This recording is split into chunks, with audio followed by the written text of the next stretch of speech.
అసలు యుగ ప్రభావాన్ని లెక్కలు కట్టినప్పుడు కొంతమంది ఏమో అసలు కలియుగం అంతం అయిపోయింది, సంధికాలం వచ్చింది అంటారు. కాదు, కానీ ఇంక చాలా టైం ఉందంటారు కొంతమంది. కాదు, అంతరం కాదు, అంతరం కాలేదు. అంటే ఇక్రాల వేదవ్యాస గారు లాంటి వాళ్ళు బుక్ రాశారు 1999లో కలియుగం అంతం అని బుక్ రాశారండి. అప్పుడు పెద్ద వైరల్ అయింది ఇదంతా. ఒకటి అంటే ఒకరి ఊహ ఒకటిది. అదే అదే ఎవడికి వాడు నమ్ముతాడు, నేను చెప్పింది ఏమని నమ్ముతాడు. ఇప్పుడు ద్విద్వాదశ దోషాన్ని ఎందుకు చూడాలండి మనం వివాహంలో? ద్విద్వాసం అంటే ఇప్పుడు చంద్రుడు అమ్మాయి చంద్రుడు అబ్బాయి చంద్రుడికి అంటే రెండు ఉండకూడదు. అంటే సౌత్ ఇండియన్ చార్ట్ చేసిండి సత్యండి. ఇది పూర్తిగా అయినా ఇది అమ్మాయిది గాలిది, అబ్బాయి ఇది కూడా అబ్బాయిది అనుకుందాం. ఇది చంద్రుడు ఇక్కడ ఉన్నాడు, అమ్మాయికి చంద్రుడు ఎక్కడ ఉన్నాడు, ఇక్కడ ఉన్నాడు. ద్వి అంటే రెండు, ద్వి అంటే రెండు. మేషంలో చంద్రుడు ఒకటి, ద్విద్వాసం మేషం. ఇది తప్పు. ఎందుకు చెప్తాను. తర్వాత ద్విద్వాసం చంద్రుడి నుంచి అబ్బాయి చంద్రుడి వరకు 1 2 3 4 5 6 ఉండకూడదు. ఈ 6 వరకు అబ్బాయి నక్షత్రం దీంట్లో కానీ ఉండకూడదు. అబ్బాయిదండి అమ్మాయి చంద్రుడి స్థానం నుంచి అబ్బాయి చంద్రుడి స్థానం వరకు 6 రాసుల వరకు 12 రాసులు 6 రాసులు ఇది కలకూడదు. 6 రాసుల వరకు అమ్మాయి నక్షత్రం నుంచి అమ్మాయి చంద్రుడి నక్షత్రం నుంచి అబ్బాయి చంద్రుడు 6 తర్వాత 7లో ఉండొచ్చు. ఓకే, 7 అయితే సమసప్తాలు 8 నుంచి ఉండొచ్చు. 9 ఎందుకు కూడదు అంటే రెండోది ధనం, కుటుంబం. ఓకే, కుటుంబం ఇది చంద్రుడు కుంగిపోయాడు అనుకోండి, కుటుంబం పోతుంది, ధనం తగ్గిపోతుంది, నష్టపోతుంది. ఓకే, 3 ఉండకూడదు, సంతోష సుఖం పోతుంది. ఎందుకంటే ప్రతి ఇద్దరికి నెలకి ఒక చంద్రుడు పోతాడు. ఈ ఫస్ట్ నుంచి 15కి పోతే చంద్రుడు, 15 నుంచి అబ్బాయి చంద్రుడు పోతే నెల అంతా కూడా వాడికి అమావాస్యలాగా. ఓకే, అవునా? అలాగే అమ్మాయి చంద్రుడి నుంచి 6 దాకా ఉండకూడదు. 7 ఉండినా కూడా సమసప్తమాలు బాగుందా లేదా చూసుకోవాలి. 8 నుంచి ఉండొచ్చు. ఒకటి ద్వాదశం అంటే ఏంటంటే అమ్మాయి నుంచి ద్వాదశం అయితే అబ్బాయిని చూడకూడదు అని. ఓకే, ఎందుకంటే చంద్రుడు దాసం, ఇది అబ్బాయి చంద్రుడు. ఓకే, అమ్మాయి చంద్రుడికి ద్వాదశంలో ఉన్నాడు. ద్వాదశంలో అంటే తప్పలేదు.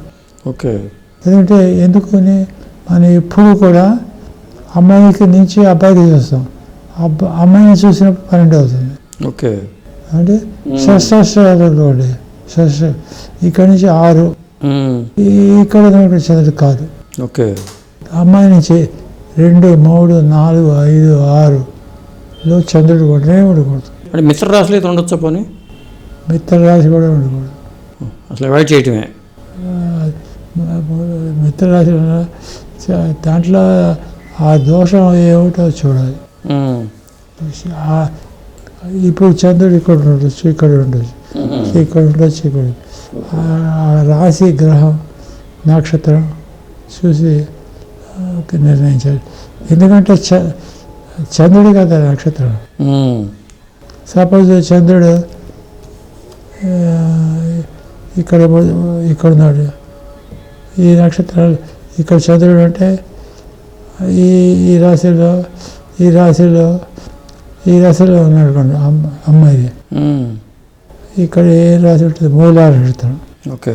ఇక్కడ ఆంధ్రవేద మూల నక్షత్రం కుదరదు, నక్షత్రాలు మాత్రం చేయకూడదు. అది దానికోసం ఏకరాశి వాళ్ళు పెళ్లి చేసుకోవచ్చు, ఏకరాశి చేసుకోవచ్చు. దానికి ఏకరాశి చంద్ర ఇద్దరు అదే ఇద్దరు చంద్రుడు. కాకపోతే ఒకే నక్షత్రం కాకుండా ఒక నక్షత్రం పర్లేదండి. ఒకే నక్షత్రం.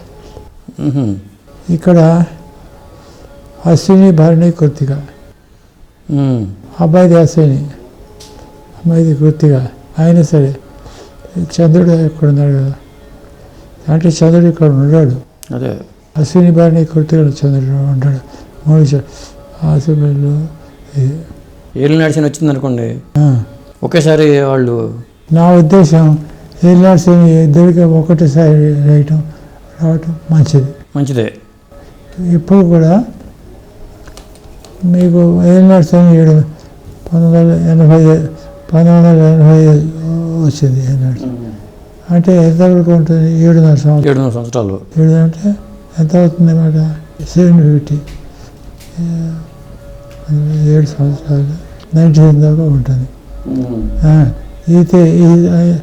ఇప్పుడు మీరు 80 చేస్తే 7 సంవత్సరాలు మీకు శని పీడిస్తాడు. మీ శని అయిపోయిన 6 నెలలకో 7 ఏడాదికో మీ ఆవిడకి వచ్చింది అనుకోండి, మళ్ళీ 7.5 సంవత్సరాలు. ఓకే, దానికన్నా ఇది బెటర్ కదా అంటారు. అదైతే 15 ఏళ్ళు సఫర్. ఓకే. కాబట్టి ఇద్దరు వేరే ఒకసారి అన్నా శని వచ్చింది కాబట్టి సర్దుకుపోదామని, అదే నా కష్టం వచ్చింది నాకు అని సర్దుకుపోయే లక్షణం వస్తుంది. అది కూడా లాభశని అయితే. నష్టశని అయితే కొంచెం ఏడు వేస్తాడు. నా జీవితంలో 3 సార్లు 7 శని ఏమీ కాదు, అసలు ఏమీ కాదు. ఎందుకు కాలేదు? ఏమో నాకే తెలియదు. మీది ఏ నక్షత్రం అండి? అది కృత్తిక నక్షత్రం. కృత్తిక నక్షత్రం. ఎందుకని నాకు జీవితంలో విద్యలో కానీ ఆటల్లో ఐదు football player Vijayawada and school captain, కాలేజీలో క్యాప్టెన్, జిమ్ఖానా క్లబ్లో మెంబర్ని, ఆంధ్ర జిమ్ఖానాలో ఫుట్బాల్ ప్లేయర్ని, ఆంధ్రప్రదేశ్ ఫుట్బాల్ అసోసియేషన్లో ఎంపైర్ని. ఓకే. ఇవన్నీ అయిపోయినాయి. కాలేజీ అంతా మళ్ళీ ఇక్కడికి వచ్చాను. బ్యాంకు ముందర చిన్న ఉద్యోగాలు చేశాను. తర్వాత బ్యాంకు తీసుకున్నాను. ఆ తర్వాత బ్యాంక్ ఉద్యోగం ఆర్టీసీలు చేశాను. ఓకే. ఆర్టీసీలో ఇన్స్పెక్టర్ చేశాను. ఆర్టీసీలు చేశారా? చేసి అక్కడి నుంచి బ్యాంకుకి వెళ్ళాను. బ్యాంకులో వచ్చాను. పిహెచ్డీ చేశాను, ఎంఏ చేశాను. కాశీ విద్యాలయంలో నాకు పాద పూజ చేశారు. బెనారస్ యూనివర్సిటీలో. హరిద్వార్లో జ్యోతిషార్య పాలించారు.